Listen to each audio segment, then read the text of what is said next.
Morning students, कैसे हैं आप सब? तो बच्चे कल हम कर रहे थे चैप्टर नंबर 12 जिसका शीर्षक है चैप्टर नंबर 12 शीर्षक है सुदामा चरित्र। इसके कवि हैं नरोत्तम दास,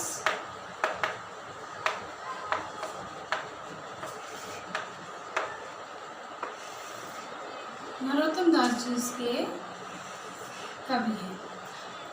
तो बच्चे कल हम इसके 2 स्टेंजा कंप्लीट कर चुके थे। आज हम इसके स्टेंजा डिस्कस करने जा रहे हैं जिसके अंदर क्या है कि भगवान श्री कृष्ण अपने मित्र सुदामा को उल्हाने दे रहे हैं, मीन्स उसको ताने मार रहे हैं, उसके ऊपर शिकायत कर रहे हैं।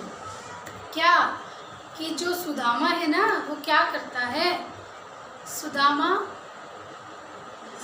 अपने गरीबी को छुपाने के लिए, अपने असलियत को छुपाने के लिए जो उसकी पत्नी श्री कृष्ण के लिए कुछ खाने को बना कर देती है, उसको छुपा लेती है। तब ऐसे में श्री कृष्ण तो आपको पता ही है, वो सर्वोपरि है, सर्वव्यापक है, सर्वज्ञाता है, उनको तो सब कुछ पता है। तो वो क्या करते हैं, जो सुदामा अपने पोटली बगल के नीचे छुपा लेते हैं, कांख के नीचे जो पोटली बगल के नीचे छुपाते हैं, उसे देख लेते हैं और श्री कृष्ण सुदामा को अलग अलग प्रकार के ताने मारना शुरू करते हैं। तो क्या कहते हैं श्री कृष्ण? कहते हैं कि हाँ भैया, जो भाभी ने हमें खाने के लिए दिया, तुम उसे मुझे क्यों नहीं दे रहे हो? और तुम बचपन में भी ऐसे ही बहुत सारी हरकतें करते थे। जो गुरु माता आश्रम में हमें गुड़ और चने खाने को देती थी, तुम उसे भी खुद ही चबा कर खा जाते थे। तुम तो चोरी करने में क्या हो गए हो, माहिर हो गए हो। इस प्रकार के उल्हाने देते हैं।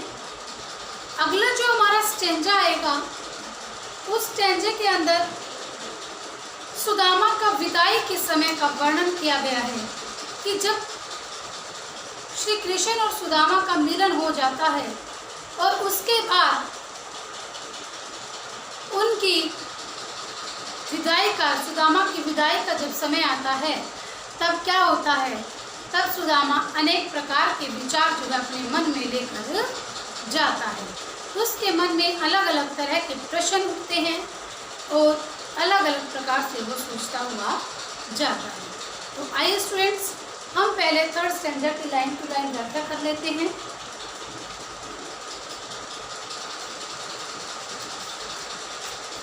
हाँ जी बच्चे, देखिए,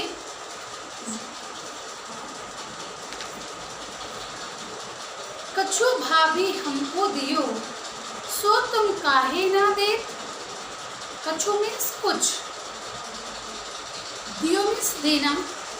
सभी बच्चे अपनी अपनी नोटबुक्स के साथ खोलने के साथ साथ अपने हाथ में एक पेंसिल रखें या रफ नोटबुक और पेन रखें। जिन वर्ड्स को मैं अंडरलाइन करा रही हूँ, बोल रही हूँ, उनको आप अंडरलाइन करके साथ साथ उनकी मीनिंग लिखते हैं। ओके बच्चे? हाँ जी, तो देखिए, कछु भाभी हमको दिए, कछु मीन्स कुछ और दियो मीन्स देना। सो तुम काहे ना दे, इसलिए देख मीन्स देते। चापी पोटरी काख में, चापी होता है छुपाना, छिपा लेना। काख, काख होता है बगल। वह कहो के ही है तू। और फिर कहते हैं, कभी शिकायत करते हुए अपने दोस्त को पालम देते हुए क्या कहते हैं, देखिएगा। श्री कवि बताता है कि यहाँ भगवान श्री कृष्ण अपने मित्र सुदामा से पूछ रहे हैं कि हमारे लिए कुछ तो दिया होगा। तो जो भाभी हमको दिए, भाभी ने हमारे लिए कुछ तो दिया होगा। सो तुम काहे ना दे, तो तुम उसे मुझे क्यों नहीं दे रही हो।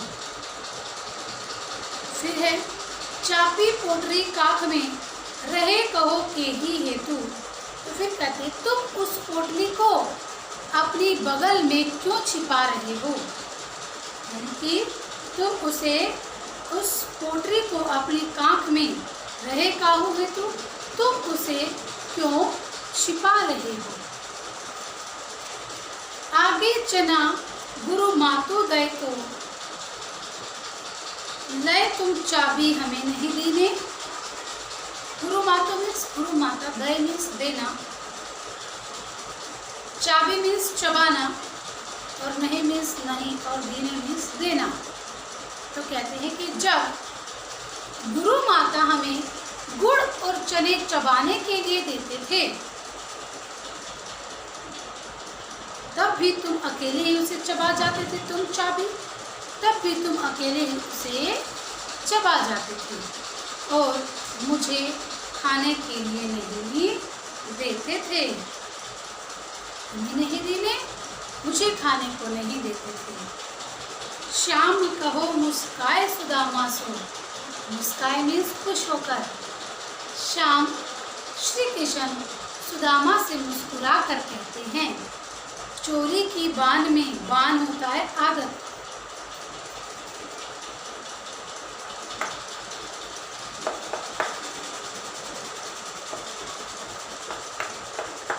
चापी छिपाना,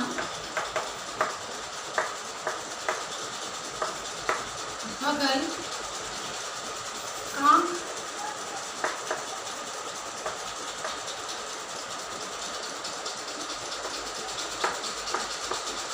बगल। अभी क्या वर्ड आया था हमारे पास, परवीने। बान, बान होती है आदत,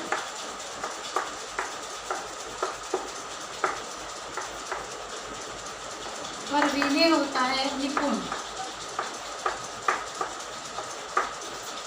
माहिर या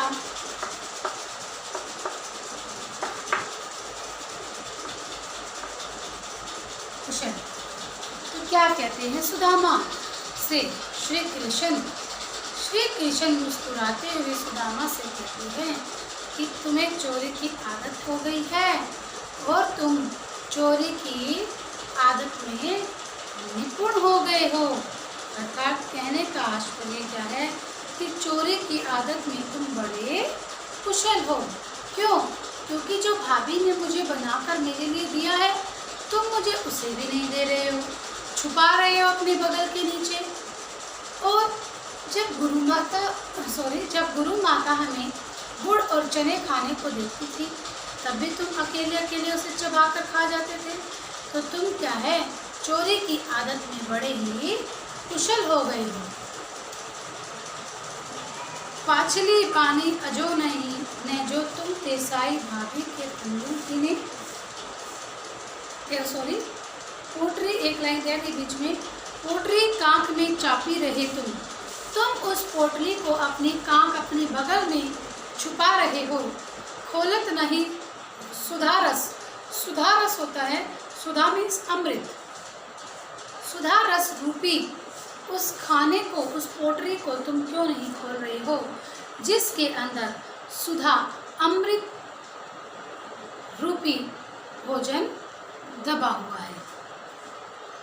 तो कहते हैं कि पोटरी कांख में चापी रहे, तुम उस पोटली को अपनी बगल में क्यों छिपा रहे हो जिसके अंदर अमृत से युक्त, अमृत के समान स्वादिष्ट भोजन छिपा हुआ है, तो तुम उसे क्यों नहीं खोल रहे हो। फिर कहते हैं पाछली आबानी, पाछली होता है पिछली, पाछली बानी अजौना जो तुम तेसई भाभी के तंदूले की नहीं। तो क्या कहते हैं कवि इसमें, कवि बताते हैं कि श्री कृष्ण क्या कह रहे हैं। कहते हैं कि पिछली आदत तुम्हारी आज भी नहीं गई, क्या तुमने भाभी के द्वारा भेजे हुए चावल और साग भी ऐसा ही किया? उन्हें भी तुम क्या कर रहे हो? स्वयं खाने की ही सोच रहे हो। तो बच्चे, जो ये पहरा था हमारे पास, जो ये स्टैंजा कविता से था, इस स्टैंजा के अंदर कवि ने ये बताने की कोशिश की है कि जो सुदामा है, सुदामा श्री कृष्ण के ऐश्वर्य, उसकी सुख समृद्धि और महल जैसे साधनों को देखकर अपने उस पोटली को छुपा लेता है ताकि सुदामा के श्री कृष्ण के सामने उसकी गरीबी का राज न खुल जाए। परंतु श्री कृष्ण क्या है?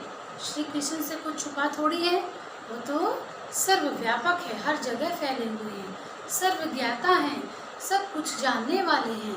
तो ऐसे में क्या करते हैं? श्री कृष्ण सुदामा के से मीठे मीठे उपालंब देते हैं, मीन्स उन्हें बुलाने देते हैं, और इस प्रकार से उनके बीच वार्तालाप होती है। अगला स्टैंजा देखिए स्टूडेंट्स। अगले स्टैंजे के अंदर भी वह पुलकनी, वह उठी मिलनी, वह आदर की बात, वह पटवनी गोपाल की कछो न जानी जा। देखिए, पुलकनी होता है खुश होना, पुलकनी खुश होना।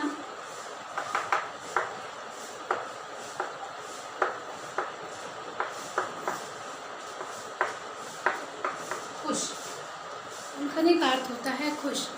इस मैंने आपको स्टार्टिंग में भी बताया था कि इस पद्यांश में, इस पहरे में कवि ने सुदामा के, जब वो दोनों दोस्त मिलते हैं, एक दूसरे से वार्तालाप करते हैं, गले मिलते हैं, खुश होते हैं, आदर की बातें करते हैं, तो सुदामा की विदाई का समय आ जाता है और सुदामा श्री कृष्ण से विदा लेते हुए रास्ते में कुछ कुछ सोचते हुए जाते हैं। उसके मन में तरह तरह के प्रश्न उठते हैं और उन पर विचार विमर्श करता हुआ वह जाता है। तो देखिए कैसे कैसे प्रश्न उठते हैं, क्या क्या वो सोचते हैं। तो देखते हैं बेटा, स्टार्ट करते हैं। वह पुलकनी, कवि नरोत्तम दास जी कहते हैं कि इतने दिनों बाद मित्र एक दूसरे से मिले, तो मिले, उनका जो मिलने का जो एहसास था उसका वर्णन किया जाना बड़ा ही मुश्किल है। क्यों? क्योंकि वह पुलकनी, वे दोनों खुश हुए एक दूसरे को देखकर, वह उठनी मिलनी और वह उठकर गले मिले, वह आदत की बात, और दोनों के बीच में मान सम्मान पूर्ण आदर सहित दोनों ने बातचीत की, दोनों के बीच में मान सम्मान से भरी हुई बातें हुई। वह पटवानी गोपाल की कछू न जाने जात, और क्या कहते हैं कवि? कहते हैं आदर देना, श्री कृष्ण का सुदामा को देखकर खुश होना, उठकर भागकर उसे गले लगाना और सम्मान देना। उसके बाद जब सुदामा के पटवनी गोपाल की, पटवनी मीन्स विदाई,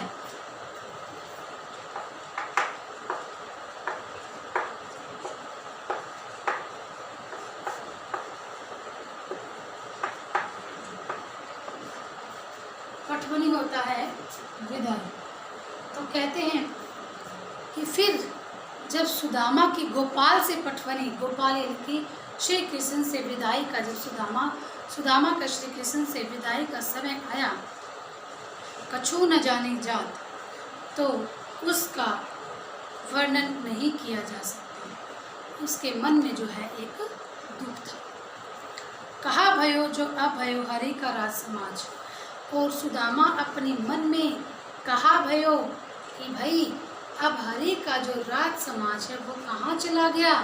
अर्थात कहने का तात्पर्य यह है कि जो भगवान श्री कृष्ण तो भगवान हैं, उसके पास इतना राजपाट, इतना सब कुछ है, तो वह मुझे खाली हाथ क्यों लौटा रहे हैं।